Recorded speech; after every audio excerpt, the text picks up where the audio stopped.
Hello and welcome to another edition of Entrepreneur Journey. And I am so happy to have with me John Simpson of Ncourage Services today. John, how are you? I am doing fantastic. Nice. So we have a mutual friend that introduced us, and she said, I have a great person for your podcast. And I was like, we'll bring him on. And then here we are. So here's John. John, tell us a little bit about yourself. Well, I'm 53 years old. I'm married. I got 3 kids, 2 grandkids. And if I would have known grandkids were so much fun, I would have been nicer to their parents growing up. Nice. I've heard a lot of grandparents say that. Yeah, they're way more fun, just so you know. and you can allot your time like with them, and then here they go back to your parents. Yeah. They came over for a week, and I texted my son and I said, this family of 4 is expensive. Your kids need to come home. Yeah, because grandparents like to spoil kids. I'm not a grandparent yet, but I know how I will be.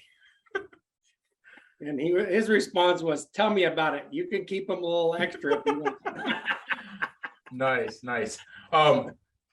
So what I like to normally with guests is just some fun getting to know you questions right off the bat, just to kind of break the ice. So peanut butter or chocolate? I'm on both. Reese's peanut Reese's. butter. I knew. I was like, I know someone's gonna like if I pose that question, somebody's gonna say Reese's peanut butter cup because it's the best of both worlds. And That's me. That's what I eat. and they have the perfect combination of peanut butter to chocolate normally. Yes, they do. Just the right amount. Yep. They got it down to a science. The next question is the title of the movie about your life. What would that be? Always listen to your wife's feelings. Nice. I think a lot of women will getting a lot of men to go see that movie. Because usually when I don't listen to those feelings, it costs me money. Because I'm smarter. I'm smarter than she is, right? But not always. Yeah, I can see it now. It's date night, and I'm picking. Your wife says I'm picking the movie. Nice. Yep. So, given that we're in the fall season now, what is your favorite thing to do in the fall or winter? My favorite thing to do in the fall is go sit by a fire and drink a beer. Nice. And you live in upstate Washington, or not upstate I live Washington? in northeastern Washington, Washington State. And we just took off the fire restrictions this morning. So guess what I'm doing? Nice. Getting around the fire pit, right? Yep, I will be around the fire pit tonight. When's the first snow usually fall there? October. Sometimes we get a little bit in Halloween, but October and November. Nice. It is like when we moved into our new house 8 years ago, it snowed. Like, it doesn't snow in October here normally, but it snowed on Halloween. The weekend we moved in our house, it's really interesting. So awesome. Yeah, we get it here every once in a while, not very often. Nice. Next question. Did you play a sport or an instrument in high school? I played 3 sports. Wow. I played football, wrestling, and baseball. I was a 4-year letterman for wrestling and 3 years for baseball and football. What did you have a favorite out of the 3? Football. Yeah. Nice. I loved football. I loved hitting people. I wanted to play football when I was in high school, but my team was the worst team. It was like the Bad News Bears. We had I think it was my junior year. We only scored in 1 game. We lost every game and we only scored in 1 game. That's how bad our football team was. So they had a hard time recruiting people to come out to play for the football team. Yeah, we were always top of the league, so we were always in ready for playoffs. And I played a playoff game in 6 inches of snow one time. That was not a lot of fun. Wow. It was really cold. Wow. Nice. Let's dive into your entrepreneur story now. So tell us kind of like how you got started in your business and kind of how you ended up where you are now. Well, I started years ago. I've always been in sales, and leadership and management. And so in 2001, I decided I'd open my own small business. I did that from 2001 to 2010. I grew it from me out of my garage to 10 employees, 2 stores, doing really great. And then the Great Depression of 2008 came and just decimated me. I went back down to from 2 stores to 10 employees to 1 store and a part-time employee that just kind of hung out at my shop and worked when he needed to. That's how bad it got in those years. And I had opened my second store in February of 2008. So it wasn't a good time to go get a big loan and start doing what I was doing. So I did that. And then when I went bankrupt, I took a job as a service manager and went back into sales again and started doing traveling sales. And I spent the last 10 years figuring out what I did wrong in my business, figuring out more about business. While I was on the road, I did podcasts. I've got well over 10,000 hours of podcasts on. Wow. Listening down the road, because I figured, hey, I can listen to music or I can listen to something that I'm going to educate myself, right? So right when all that happened, podcasts just started going out. So I just kept finding podcasts on business and whatever I could do. I figured out from all my learning, my problem was exactly what Warren Buffett says. The language of business is accounting. I did not know accounting. I could look at a profit and loss, but I had no idea what it said. Now, and I always looked at my P&L and it's like at the bottom line, it's like, well, I'm making all this money, it says. I don't see nothing in my bank account. Where's all this going? Well, it was over on my balance sheet is where it was. So I learned to look at all the reports, cash flows included. You know, when I got $1 million loan from the SBA to open my second store, I did cash flow statements for both stores. I did income statements for both stores. I did balance sheets for both stores for like a whole 5 years. I spent months and months and months to get this loan. When I got the loan, I just threw them to the side, never actually went back and looked at what my projections were, what my cash flow. I had a cash flow statement there. All I had to do is start filling out what I actually did. And I would have it would have been way better off for myself in the end. So then kind of got off track, sorry. No, it's fine. It's fine. You know, in the last 5 years, I started out as a Ziegler coach. I was one of the first 8 Ziegler certified coaches. Wow. In the world, they're with their coaching program, the C at the top and choose to win and actually being certified. But I had a passion to help small business owners. That was my passion.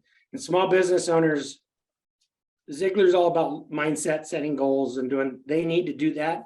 But small business owners want profit. They want money.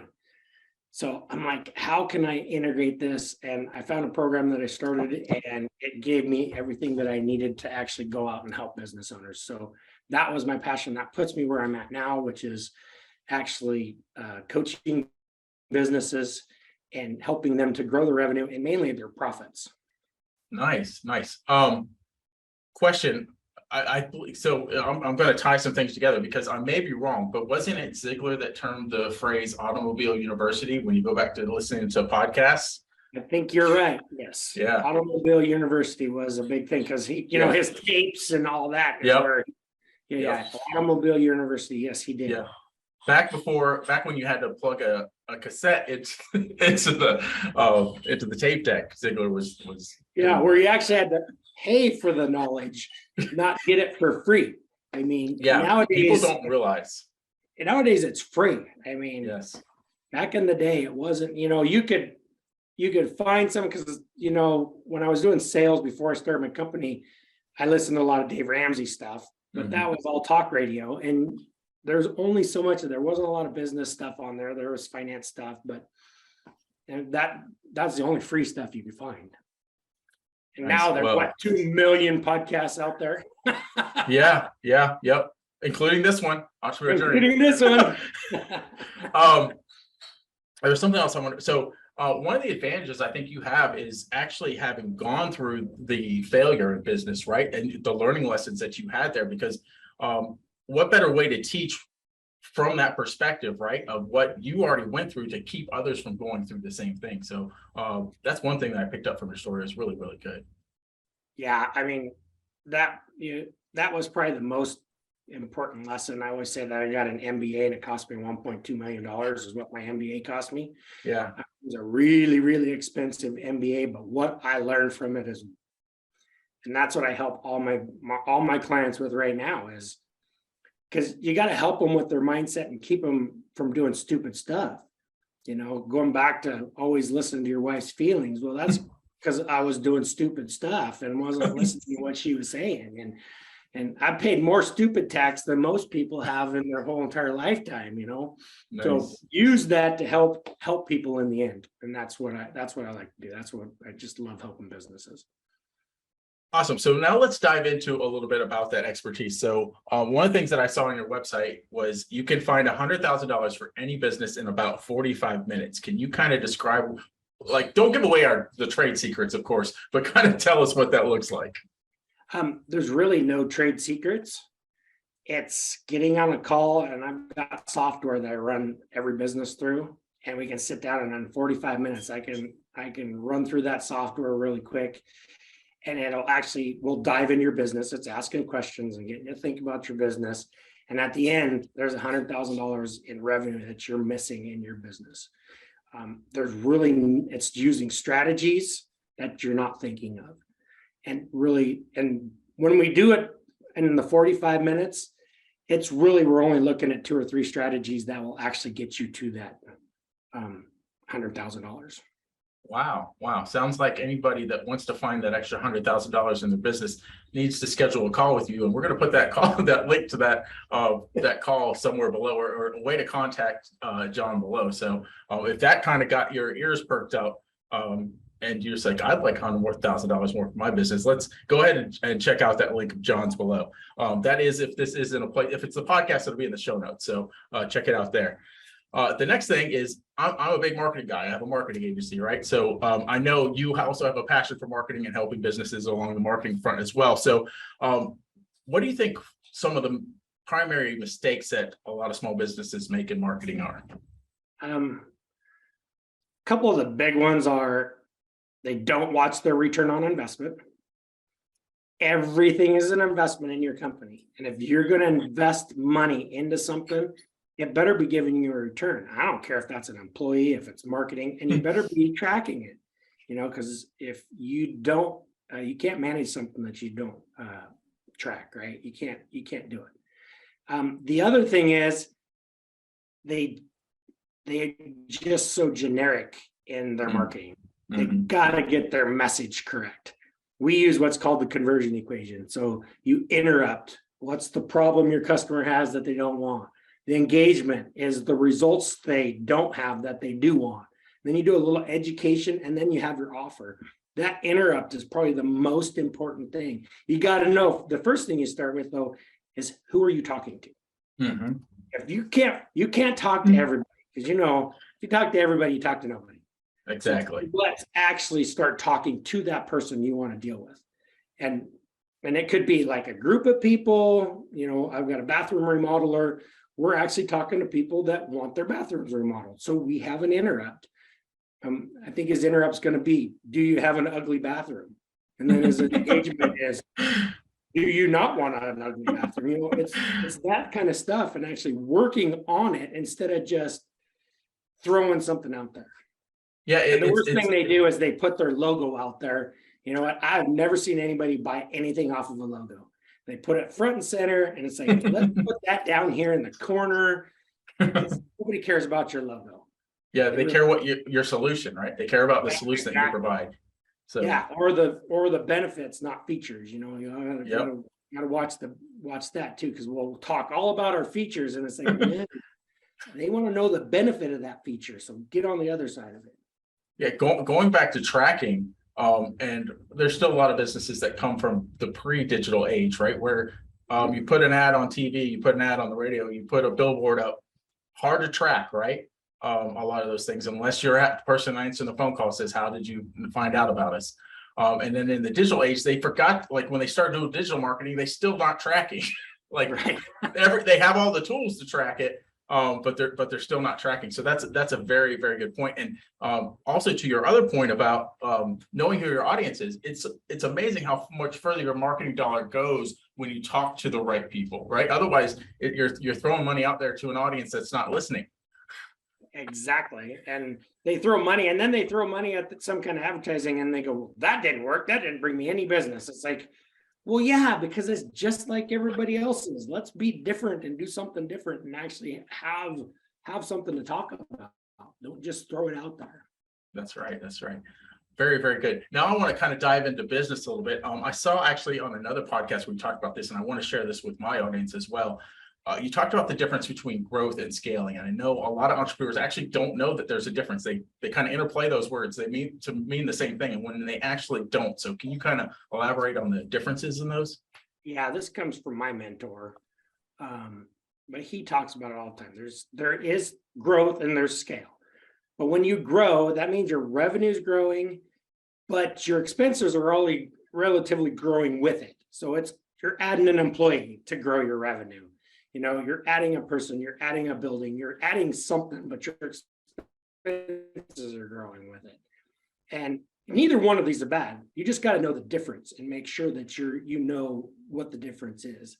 And then scale is when your revenue grows, but your expenses don't grow as fast. They may grow a little bit, you know, you may be adding a little bit here or a little bit there, but your revenue is actually growing. And most businesses don't know how to do that. And that's what I help with. That's doing strategies instead of tactics, you know.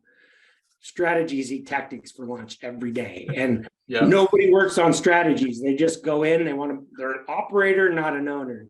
Mm-hmm. You know, if you can't leave your business and come back in a month and it be doing better than when you left, you're just an operator. You're not an owner. You need to, and there's lots of people that don't want to be owners. That's great, you know, but you want more money, you can do it with the same amount of customers.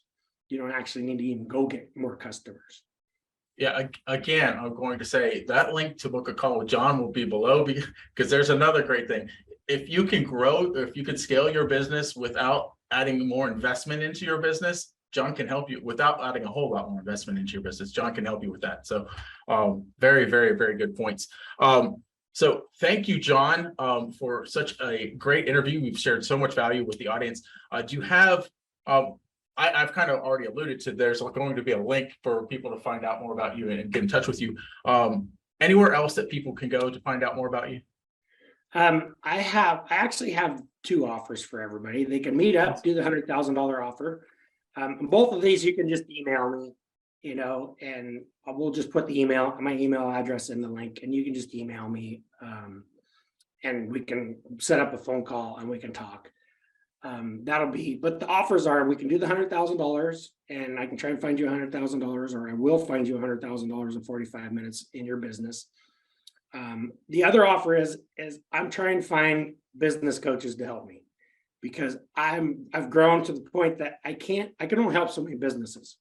And so what I'm doing is I'm helping other people become business coaches so they can help businesses, because we're going to be in an economy here really soon that we're getting there where these businesses are going to need help, and I can only help so many. I've only got so many hours in a day. So both of them, if you just want to email me, John, JOHN at Ncourage Services, and look, there's no E. Yeah, we'll put that email too below. Yeah, so you can just email me and just put in the subject line, I want to be a coach, or I want you to find me $100,000, and I'll get back to you. I'll probably send you my calendar link, because it's way easier by doing that. And I'll just send you a calendar link, and we'll meet up and visit and help you out. Awesome. Make sure to check that out. Both of those are, to me, seem like very enticing offers. So make sure it's at least worth the conversation. So reach out to John and find out more. John, do you have any as you've been an entrepreneur for a while now? So do you have any parting words of wisdom for the entrepreneurs? Revenue feeds your ego, profits feed your family. Ooh, nice and succinct. I like that. Awesome. Well, thank you again, John, for such a great interview. And until next time, Trailblazers, keep moving forward.